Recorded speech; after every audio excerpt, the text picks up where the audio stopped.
അസ്സലാമു അലൈക്കും. പ്രിയപ്പെട്ട സുഹൃത്തുക്കളെ, ഇന്ന് സിനിമ കാണാത്തവരായി വളരെ കുറവാണ്. എല്ലാവരും തന്നെ സിനിമ കാണുന്നുണ്ട്. അത് നമ്മുടെ വീടുകളിലും ഇന്ന് ചാനലുകളിലൂടെയായി ഇന്ന് സിനിമ വരുന്നുമുണ്ട്. പക്ഷെ നാം ശ്രദ്ധിച്ചിട്ടുണ്ട്, ഇപ്പോൾ ഇറങ്ങുന്ന സിനിമകളുടെ കഥകൾ അത് നമ്മളൊന്ന് ശ്രദ്ധിക്കേണ്ടതുണ്ട്. ഉദാഹരണത്തിന്, ഇപ്പോൾ കൂടുതലും ഒരു ട്രെൻഡ് എന്ന് പറയുന്നത് നായിക മുസ്ലിമും നായകൻ മറ്റു മതക്കാരനുമാണ്. എല്ലാ സിനിമകളിലും അത് മെയിൻ ക്യാരക്ടർ അല്ലെങ്കിൽ കൂടി മറ്റെന്തെങ്കിലും വിധത്തിൽ നായിക മുസ്ലിം ആവുകയും ഒരു പെണ്ണ് മുസ്ലിം ആവുകയും അയാളുടെ ലൈൻ അടിക്കുന്ന അല്ലെങ്കിൽ ഭർത്താവായി വരുന്നത് മറ്റു മതക്കാരനുമായുള്ള ഒരു ട്രെൻഡ് ഇന്ന് വളരെയധികം കണ്ടുവരുന്നുണ്ട്.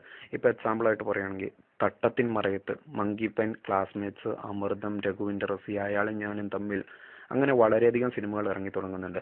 ഇതെല്ലാം കണ്ട് എൻജോയ് ചെയ്ത് പുറത്തേക്ക് ഇറങ്ങി വരുന്ന നാം ആ ഫിലിം അത് കണ്ടു കഴിഞ്ഞു അല്ലെങ്കിൽ അത് എൻജോയ് ചെയ്തു എന്ന മട്ടിൽ നമ്മൾ ഒഴിവായി പോണു. പക്ഷെ ഇതിങ്ങനെ തലവയായി ഇങ്ങനെ കണ്ടുകൊണ്ടിരിക്കുന്ന മുസ്ലിം പെൺകുട്ടികളിൽ വരുന്ന മാറ്റങ്ങൾ നിങ്ങൾ ശ്രദ്ധിച്ചിട്ടുണ്ടോ? ഉദാഹരണത്തിന് പറയുകയാണെങ്കിൽ, ഇപ്പോൾ ഒരു ഇന്റർകാസ്റ്റ് മാരേജ് അല്ലെങ്കിൽ മറ്റു മതക്കാരനുമായിട്ട് ഒരു പ്രണയം, അത് വലിയ വിഷയമൊന്നുമല്ല, അതൊക്കെ ഇങ്ങനെ സിനിമയിലുള്ള പോലെ സോൾവ് ആയിക്കോളും എന്നൊരു തെറ്റിദ്ധാരണ മുസ്ലിം പെൺകുട്ടികളിൽ വളരെയധികം ഉണ്ടാവുന്നുണ്ട്. അതുപോലെ ഹിന്ദു യുവാക്കൾ, ഇത് കണ്ടുവരുന്ന ഹിന്ദു ആൻഡ് ക്രിസ്ത്യൻ യുവാക്കൾ, അവർ പറയുന്ന അവർക്കിതൊരു ആവേശമായി മാറുകയാണ്. അതിന് അവർ തന്നെ പങ്കുവെക്കുന്നുണ്ട്, മുസ്ലിം സ്ത്രീകളിൽ അവരുടെ വയറ്റിൽ ഹിന്ദുവിന്റെ ബീജം വളരട്ടെ എന്ന മുദ്രാവാക്യവുമായി അവർ ഇന്ന് പല രീതിയിലും നമ്മളെ സമീപിക്കുന്ന ഇതിൽ അവർക്കൊരു ആവേശം കൂടിയാണ് ഈ ഇതുപോലുള്ള സിനിമകളും മറ്റും. ഇതിന് മെയിനായിട്ട് കണ്ടത് നമ്മളെല്ലാം വളരെയധികം ഇതായിട്ട് കാണുന്നത്, ഇപ്പൊ ശ്രീനിവാസന്, വിനീത് ശ്രീനിവാസൻ, ഇവരെല്ലാം ക്യാരക്ടർ എടുത്ത് നോക്കും, ഈ സിനിമകളുടെ ക്യാരക്ടർ എടുത്ത് നോക്കും. മുസ്ലിം കഥാപാത്രത്തെ എങ്ങനെ അവഹേളിക്കാമോ അതെല്ലാം ഇവർ പണ്ടുതൊട്ടേ ഇവർ അച്ഛനും മകനും ഒക്കെ ചെയ്തു വെച്ചിട്ടുണ്ട്.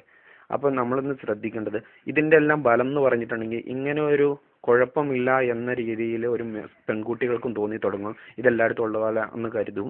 അതുപോലെ മറ്റു യുവാക്കൾക്ക് മുസ്ലിം പെൺകുട്ടികളെ ഇപ്പൊ കണ്ട് തട്ടത്തിൽ മറയത്തെ പെണ്ണിനെ പോലെ ഒരു ട്രെൻഡ് എനിക്കും വേണം, അതുപോലെ ഒരു ലൈന് എന്ന് മുഖത്ത് നോക്കി പറയുന്ന ഒരു സ്ഥിതിയിലേക്ക് ഇന്ന് മാറിയിരിക്കുന്നു. കാരണം മുസ്ലിം പെൺകുട്ടികളെ ലൈൻ അടിക്കാൻ പ്രേരിപ്പിക്കുന്ന സിനിമകളാണ് വരെ ഇന്ന് ഇറങ്ങി തുടങ്ങിയിരിക്കുന്നു. ഇതിന്റെ എല്ലാം ബലം എന്ന് പറയുന്നിട്ടുണ്ട് നമ്മൾ ചിന്തിക്കുന്നേയില്ല.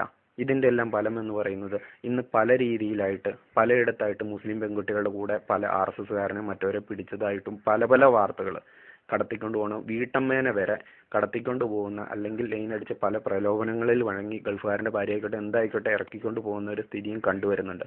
ഇതിനെതിരെ നാം ഒന്ന് ജാഗ്രത പാലിക്കണം. അതിന് വേണ്ട നടപടികൾ എന്താണെന്ന് വെച്ചാൽ നമ്മൾ വീടുകളിൽ സുരക്ഷ കൊടുക്കുക, ഇതുപോലുള്ള സിനിമകളിലേക്കുള്ള പിന്നീടുള്ള പരിണിത ഫലങ്ങളെക്കുറിച്ച് ബോധവാനാവുക, അവരെയും ബോധവാന്മാരിക്കുക. അള്ളാഹു എല്ലാവരെയും ഹൈറിലാക്കി കാത്തിരക്ഷിക്കട്ടെ. ആമീൻ.